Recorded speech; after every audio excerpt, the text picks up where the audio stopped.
ನಮಸ್ಕಾರ ವೀಕ್ಷಕರೇ, ಇದು ದೇಸಿ ಹಾಂಟಿಂಗ್ಸ್. ಭಾರತದ ಸುಂದರ್ಬನ್ ಅರಣ್ಯದ ಅಂಚಿನಲ್ಲಿರುವ ಶಾಂತಹಳ್ಳಿ ಚಂದ್ರಕೇತುಗಡಕ್ಕೆ ಸ್ವಾಗತ. ಈ ಹಳ್ಳಿ ಇರುವುದು ದಟ್ಟ ಅರಣ್ಯದ ನಡುವೆ. ಇಲ್ಲಿಯ ಒಂದು ಹಳೆಯ ಮ್ಯಾನ್ಷನ್ ಬಗ್ಗೆ ಹಲವಾರು ಕಥೆಗಳಿವೆ. ಸ್ಥಳೀಯರು ಹೇಳುವಂತೆ ಇದು ಒಂದು ಶಾಪಗ್ರಸ್ತ ಮನೆ. ಇದು ಭಾರ್ಗವ್ ಭವನ ಮತ್ತು ಅದರೊಳಗೆ ಅಡಗಿರುವ ಭಯಾನಕತೆಯ ಕಥೆ. ಕುತೂಹಲಕರ ಇತಿಹಾಸ ಆಸಕ್ತ ಆರವ್ ಮುಖರ್ಜಿ ಈ ಮನೆಯ ಕತೆ ಕೇಳಿದಂತೆ ಇದರ ಅನ್ವೇಷಣೆಗೆ ಹೋಗಲು ತಡೆಯಲಾಗದೆ ಈತ ತನ್ನ ಸ್ನೇಹಿತರಾದ ಪ್ರಿಯಾ ಶರ್ಮಾ, ರಾಘವ್ ಸೇನ್ ಮತ್ತು ಮೀರಾ ಪಟೇಲ್ನನ್ನು ಈ ಮ್ಯಾನ್ಷನ್ಗೆ ಕರೆದುಕೊಂಡು ಹೋಗುತ್ತಾನೆ. ಪ್ರಿಯಾ ಶರ್ಮಾ ಒಬ್ಬ ವೈದ್ಯಕೀಯ ವಿದ್ಯಾರ್ಥಿನಿ. ಇವಳು ಎಲ್ಲವನ್ನು ಹಾಗೆ ನಂಬುವುದಿಲ್ಲ. ಅವಳಿಗೆ ಎಲ್ಲದಕ್ಕೂ ಒಂದು ಸಾಕ್ಷಿ ಇರಬೇಕು ಎಂದು ಅವಳ ನಂಬಿಕೆ. ರಾಘವ್ ಸೇನ್ ಈತ ಒಬ್ಬ ಫೋಟೋಗ್ರಾಫರ್. ಮೀರಾ ಪಟೇಲ್ ಇವಳ ನಂಬಿಕೆ ದೇವರಿದ್ದರೆ ಕೆಟ್ಟ ಶಕ್ತಿಯೂ ಇರುತ್ತದೆ ಎಂಬುದು. ಇವರು ಆ ಊರಿಗೆ ಹೋಗುತ್ತಿದ್ದಂತೆ ಅಲ್ಲಿನ ಗ್ರಾಮಸ್ಥರು ಅವರಿಗೆ ಮ್ಯಾನ್ಷನ್ ಬಗ್ಗೆ ಎಚ್ಚರಿಸುತ್ತಾರೆ.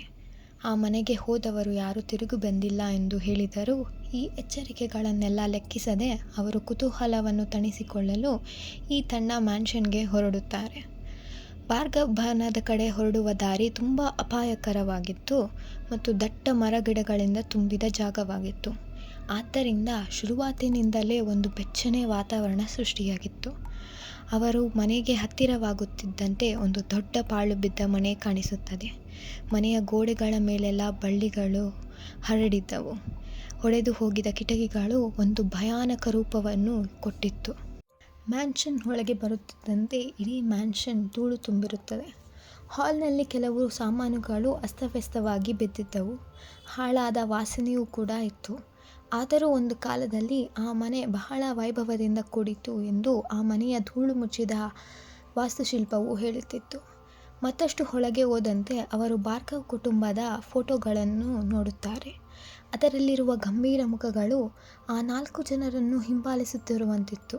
ಅವರು ರೂಮ್ನಿಂದ ರೂಮ್ಗೆ ಹೋಗುತ್ತಿದ್ದಂತೆ ಆ ಫೋಟೋಗಳಲ್ಲಿನ ಮುಖಗಳ ವಿನ್ಯಾಸದಲ್ಲಿ ಸೂಕ್ಷ್ಮ ಬದಲಾವಣೆಗಳನ್ನು ಗಮನಿಸುತ್ತಾರೆ. ಅದರಂತೆಯೇ ಈ ಗುಂಪು ಇನ್ನೊಂದು ವಿಚಿತ್ರವನ್ನು ಗಮನಿಸುತ್ತದೆ.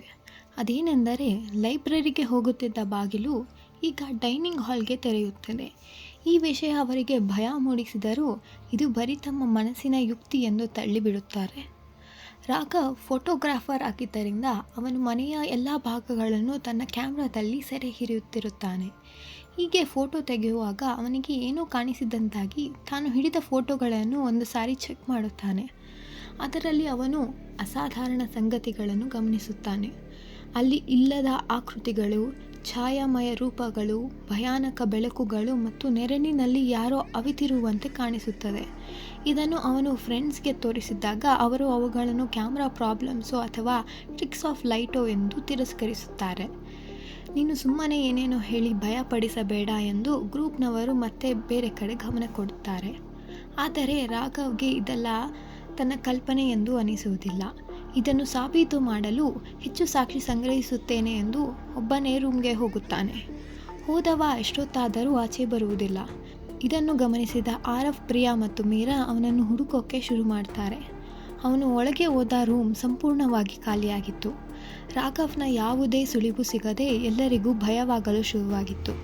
ಪ್ರಿಯಾ ಇವನು ತಮಾಷೆ ಮಾಡೋಕ್ಕೆ ಹೀಗೆಲ್ಲ ಮಾಡುತ್ತಿದ್ದಾನೆ ಎಂದು ಅವನನ್ನು ಕರೆಯಲು ಶುರು ಮಾಡ್ತಾಳೆ. ಆದರೆ ಮೀರಾಗೆ ಅಲ್ಲಿ ಯಾವುದೋ ಬೇರೆ ಶಕ್ತಿಯೇ ಇದೆ ಎಂದು ಅನಿಸುತ್ತದೆ. ಆರವ್ಗೆ ಸ್ವಲ್ಪ ಭಯ ಆದರೂ ತನ್ನ ಫ್ರೆಂಡ್ಸ್ಗೋಸ್ಕರ ಗಟ್ಟಿ ಮನಸ್ಸಿನಿಂದ ಇನ್ನು ಮುಂದೆ ಒಟ್ಟಿಗೆ ಇರೋಣ ಎಂದು ಧೈರ್ಯ ತುಂಬಲು ಪ್ರಯತ್ನ ಮಾಡುತ್ತಾನೆ. ಈ 3 ಜನ ರಾಘವ್ನ ಹುಡುಕುವಾಗ ಆಗಾಗ ಯಾರೋ ಮಾತನಾಡಿದಂತೆ, ತಮ್ಮನ್ನು ಕರೆದಂತೆ, ಯಾರೋ ಓಡಾಡುವ ಹಾಗೆ ಮತ್ತು ಆಕಸ್ಮಿಕವಾಗಿ ಚಳಿಗಾಳಿ ಇದೆಲ್ಲ ಭಾಸವಾಗುತ್ತಿತ್ತು. ಇದೆಲ್ಲದರಿಂದ ಮೀರಾಳ ಅನುಮಾನ ಕೂಡ ಹೆಚ್ಚಾಗುತ್ತಾ ಹೋಗುತ್ತಿತ್ತು. ಮತ್ತೆ ಅವಳಿಗೆ ಅವರನ್ನು ಯಾವುದೋ ದುಷ್ಟಶಕ್ತಿ ಹಿಂಬಾಲಿಸುತ್ತಿದೆ ಎಂದು ಭಾಸವಾಗುತ್ತಿತ್ತು. ಪ್ರಿಯಾ ಕೂಡ ಇದನ್ನೆಲ್ಲ ನೋಡಿ ಈ ಘಟನೆಗಳನ್ನು ಖಂಡಿಸಲು ಪ್ರಯತ್ನಿಸುತ್ತಿದ್ದರೂ ಅದು ಹೆಚ್ಚು ಕಷ್ಟವಾಗುತ್ತಿತ್ತು. ಅವಳಿಗೆ ಇದರ ಹಿಂದೆ ಯಾವುದೇ ಲಾಜಿಕ್ ಸಿಗುತ್ತಿರಲಿಲ್ಲ. ಹೀಗೆ ಒಂದು ಭಯಾನಕ ಕ್ಷಣದಲ್ಲಿ ಅವರು ಹಳೆಯ ಕಾಲದ ಬಟ್ಟೆಗಳನ್ನು ಧರಿಸಿರುವ ಒಂದು ಆಕೃತಿಯನ್ನು ಎದುರಿಸುತ್ತಾರೆ. ಅದು ಮೌನವಾಗಿ ಅವರನ್ನು ನೋಡುತ್ತಾ ಹಾಗೆಯೇ ಮಾಯವಾಗಿ ಹೋಗುತ್ತದೆ. ಇದೆಲ್ಲ ಅನುಭವ ಅವರಿಗೆ ಇಲ್ಲಿ ತಮ್ಮ ಜೊತೆ ಯಾವುದೋ ಒಂದು ದುಷ್ಟಶಕ್ತಿ ಇದೆ ಎಂದು ಅದು ಅವರನ್ನು ಇಲ್ಲೇ ಸಿಕ್ಕಿ ಹಾಕಿಸಿ ಮತ್ತೆ ಹೊರಹೋಗದಂತೆ ಮಾಡುತ್ತದೆ ಎಂದು ಅರ್ಥವಾಗುತ್ತದೆ. ಹೇಗಾದರೂ ಮಾಡಿ ರಾಘವ್ನ ಹುಡುಕಿ ಇಲ್ಲಿಂದ ತಪ್ಪಿಸಿಕೊಂಡು ಹೋಗಬೇಕೆಂದು ಅವನನ್ನು ಹುಡುಕಲು ಶುರು ಮಾಡುತ್ತಾರೆ. ಹೀಗೆ ಹುಡುಕುವಾಗ ಅವರು ಲೈಬ್ರರಿಯತ್ತ ಬರುತ್ತಾರೆ. ಈ ಲೈಬ್ರರಿಯಲ್ಲಿ ಹಳೆಯ ಜರ್ನಲ್ಗಳು ಮತ್ತು ಭಾರ್ಗವ್ ಕುಟುಂಬದ ದುರಂತ ಕಥೆಯನ್ನು ವಿವರಿಸುವ ಒಂದು ಜರ್ನಲ್ ಸಿಗುತ್ತದೆ. ಆ ಬುಕ್ ಯಾರದೂ ಅಲ್ಲ, ಅದು ಆ ಮನೆಯ ಕೊನೆಯ ಮಾಲೀಕ ರತನ್ ಭಾರ್ಗವ್ ಅವರ ಜರ್ನಲ್. ಆ ಜರ್ನಲ್ನ ಕೊನೆಯ ಎಂಟ್ರಿ ಜುಲೈ 7, 1856 ಅದರಲ್ಲಿ ರತನ್ ಭಾರ್ಗವ್ ಹೀಗೆ ಬರೆದಿದ್ದ: ನನ್ನ ನಿರಾಶೆ ನನ್ನ ವಿವೇಕದ ಅಂಚಿಗೆ ತಳ್ಳಿದೆ. ಈ ಪೀಳಿಗೆಯಿಂದ ಪೀಳಿಗೆಗೆ ಬಂದ ಕುಟುಂಬದ ಶಾಪವು ನಮ್ಮೆಲ್ಲರ ಭವಿಷ್ಯವನ್ನು ಹಾಳು ಮಾಡಿದೆ ಎಂದು ಬರೆದಿರುತ್ತಾನೆ. ಭಾರ್ಗವ್ ಕುಟುಂಬದ ಶಾಪವು 1800ರ ದಶಕದ ಆರಂಭದಲ್ಲಿ ರತನ್ ಭಾರ್ಗವ್ನ ದೊಡ್ಡ ತಾತ ಆಗಿದ್ದ ರಾಜ ಹರೀಶ್ ಭಾರ್ಗವ್ನಿಂದ ಪ್ರಾರಂಭವಾಗಿತ್ತು. ತನ್ನ ಶ್ರೀಮಂತಿಕೆ ಮತ್ತು ಶಕ್ತಿಗಾಗಿ ಪ್ರಸಿದ್ಧನಾಗಿದ್ದ ಈತ ಯಾರೇ ತನ್ನ ವಿರುದ್ಧ ನಿಂತರೂ ಅವನನ್ನು ಮಟ್ಟ ಹಾಕಲು ಕ್ರೂರ ಕ್ರಮಗಳನ್ನು ಕೈಗೊಳ್ಳುತ್ತಿದ್ದ. ಹೀಗೆಯೇ ಒಂದು ಕೃತ್ಯದಲ್ಲಿ ಆತ ಸ್ಥಳೀಯ ತಾಂತ್ರಿಕನಾದ ಅಗ್ನಿಮಿತ್ರ ಎಂಬುವವರ ಮೇಲೆ ದೇಶದ್ರೋಹ ಆರೋಪ ಮಾಡಿ ಮರಣದಂಡನೆಗೆ ವಿಧಿಸಿದ. ಈ ತಾಂತ್ರಿಕ ಅಗ್ನಿಮಿತ್ರ ಅವರನ್ನು ದಂಡನೆಗೆ ಎಳೆದುಕೊಂಡು ಹೋಗುವಾಗ ಅವರು ಭಾರ್ಗವ್ ಕುಟುಂಬದ ಮೇಲೆ ಒಂದು ಶಾಪ ಹಾಕುತ್ತಾನೆ. ಅದೇನೆಂದರೆ, ಈ ಭಾರ್ಗವ್ ವಂಶವು ಯುಗ ಯುಗಾಂತರದವರೆಗೆ ದುಃಖ ಮತ್ತು ದುರಂತದಿಂದ ಪೀಡಿತವಾಗಲಿದೆ ಎಂದು ಘೋಷಿಸುತ್ತಾನೆ. ಶಾಪವು ವಿವಿಧ ರೀತಿಗಳಲ್ಲಿ ವ್ಯಕ್ತವಾಗುತ್ತದೆ. ಆಕಸ್ಮಿಕವಾಗಿ ಸಾವುಗಳು ಹೆಚ್ಚಾಗುತ್ತದೆ, ಹುಚ್ಚುತನ, ಹಾಗೆ ಪ್ರತಿಯೊಂದು ಪೀಳಿಗೆಗೆ ಆಘಾತವನ್ನು ಉಂಟುಮಾಡುವ ದುರಂತಗಳ ಲೆಕ್ಕವೇ ಇಲ್ಲ. ಶಾಪವನ್ನು ಮುರಿಯಲು ಪ್ರಯತ್ನಿಸುತ್ತಿದ್ದ ರತನ್ ಭಾರ್ಗವ್ ಒಬ್ಬ ತಾಂತ್ರಿಕನನ್ನು ಭೇಟಿ ಮಾಡುತ್ತಾನೆ. ಆತನು ತನ್ನ ಮಂತ್ರಶಕ್ತಿಯಿಂದ ಈ ಶಾಪವನ್ನು ಮುರಿಯಬಲ್ಲೆ ಎಂದು ಭರವಸೆ ಮೂಡಿಸಿ ಆತನಿಗೆ ಮೋಸ ಮಾಡಿ ತನ್ನ ಕೆಟ್ಟ ಶಕ್ತಿಯಿಂದ ಆ ಮನೆಯಿಂದ ಯಾರೂ ಹೊರಗೋಗದಂತೆ ಬಂದಿ ಮಾಡಿ ಮಂತ್ರ ಹಾಕಿ ಎಲ್ಲರನ್ನು ನರಳುವಂತೆ ಮಾಡುತ್ತಾನೆ. ಇದೇ ಕಾರಣದಿಂದ ಇಲ್ಲಿ ಬಂದ ಯಾರೂ ಕೂಡ ಮತ್ತೆ ವಾಪಸ್ ಹೋಗಲು ಸಾಧ್ಯವೇ ಇಲ್ಲ. ಇದೆಲ್ಲ ತಿಳಿದ ಆರಫ್, ಪ್ರಿಯಾ ಹಾಗೂ ಮೀರಾಗೆ ಒಂದು ಮಾತ್ರ ಅರ್ಥವಾಗುತ್ತದೆ: ಇಲ್ಲಿಂದ ತಪ್ಪಿಸಿಕೊಂಡು ಹೋಗಲು ಒಂದೇ ದಾರಿ, ಅದು ಈ ಶಾಪವನ್ನು ಮುರಿಯುವುದು. ಹೇಗಾದರೂ ಸರಿ, ಎಲ್ಲರೂ ಸುರಕ್ಷಿತವಾಗಿ ಹೊರಗೆ ಹೋಗಲೇಬೇಕೆಂದು ಛಲ ತೊಟ್ಟು ಆರವ್ ಜರ್ನಲ್ಗಳಲ್ಲಿ ಇರುವ ಸೂಚನೆಗಳನ್ನು ವಿವರಿಸುತ್ತಾನೆ. ಅವರು ಆ ಶಾಪವನ್ನು ಮುರಿಯಲು ಮನೆ ಮೂಲೆಗಳಲ್ಲಿ ಹರಡಿರುವ ವಿಶೇಷ ವಸ್ತುಗಳನ್ನು ಹುಡುಕಿ ಬೇಸ್ಮೆಂಟ್ನಲ್ಲಿ ಒಂದು ರಂಗೋಲಿ ಮಾಡಿ ಮಂತ್ರವನ್ನು ಪಠಿಸಬೇಕು. ಎಲ್ಲರೂ ಧೈರ್ಯ ತುಂಬಿಸಿಕೊಂಡು ಈ ಶಾಪದಿಂದ ಮುಕ್ತಿ ಪಡೆಯಲು ತಯಾರಾಗುತ್ತಾರೆ.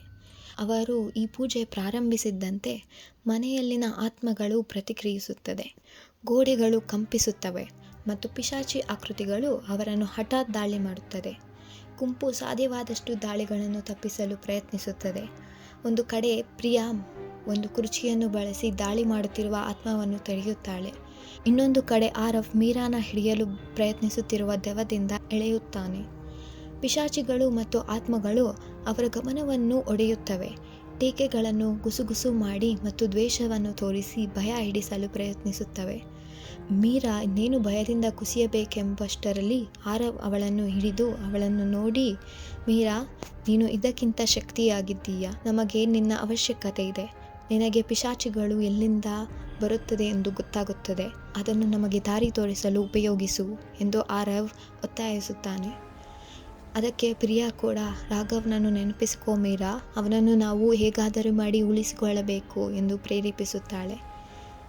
ಇದರಿಂದ ಪ್ರೇರೇಪಿತಗೊಂಡ ಮೀರಾ ಆಳವಾದ ಉಸಿರನ್ನೆಳೆದು ನಂತರ ತನ್ನನ್ನು ಸ್ಥಿರಗೊಳಿಸಿಕೊಳ್ಳುತ್ತಾಳೆ. ಗುಂಪು ಮುಂದುವರಿಯಲು ಶುರು ಮಾಡಿದ್ದಂತೆಯೇ ರತನ್ ಭಾರ್ಗವ್ನ ಆತ್ಮ ಅವರ ಮುಂದೆ ಬರುತ್ತದೆ. ರತನ್ ಭಾರ್ಗವ್ ಅವರ ಆತ್ಮದ ವೇಷವು ಭೀಕರವಾಗಿರುತ್ತದೆ. ಅವರ ಕಣ್ಣುಗಳು ಖಾಲಿ, ಅವರ ಮುಖವು ಕೋಪ ಮತ್ತು ನಿರಾಶೆಯಿಂದ ತುಂಬಿರುತ್ತದೆ. ನಾನು ಮಾಡಿದ್ದುದನ್ನು ಮರುಹಾಕಲು ಧೈರ್ಯ ಮಾಡಿದ್ದೀರಾ? ನೀವು ನಮ್ಮೊಂದಿಗೆ ಶಾಶ್ವತವಾಗಿ ಯಾತನೆಗೆ ಸೇರಿಕೊಳ್ಳುತ್ತೀರಿ ಎಂದು ರತನ್ನ ಆತ್ಮ ಕಿರುಚುತ್ತದೆ. ರತನ್ನ ಆತ್ಮ ಹಿಂಸಾತ್ಮಕ ದಾಳಿಗಳನ್ನು ಕಳುಹಿಸಿ ಪಿಶಾಚಿ ಆಕೃತಿಗಳನ್ನು ದಾಳಿ ಮಾಡಲು ಪ್ರೇರೇಪಿಸುತ್ತದೆ. ಆರವ್, ಪ್ರಿಯಾ ಮತ್ತು ಮೀರಾ ಈ ದಾಳಿಗಳೊಂದಿಗೆ ಹೋರಾಡುತ್ತಾರೆ. ಆರವ್ ಮಂತ್ರವನ್ನು ಜಪಿಸುತ್ತಾನೆ. ಅವನ ಧ್ವನಿ ಕಂಪಿಸುತ್ತಿದ್ದರೂ ದೃಢವಾಗಿರುತ್ತದೆ. ಪ್ರಿಯಾ ಪಿಶಾಚಿಗಳನ್ನು ತಡೆಯಲು ನಿಲ್ಲುತ್ತಾಳೆ.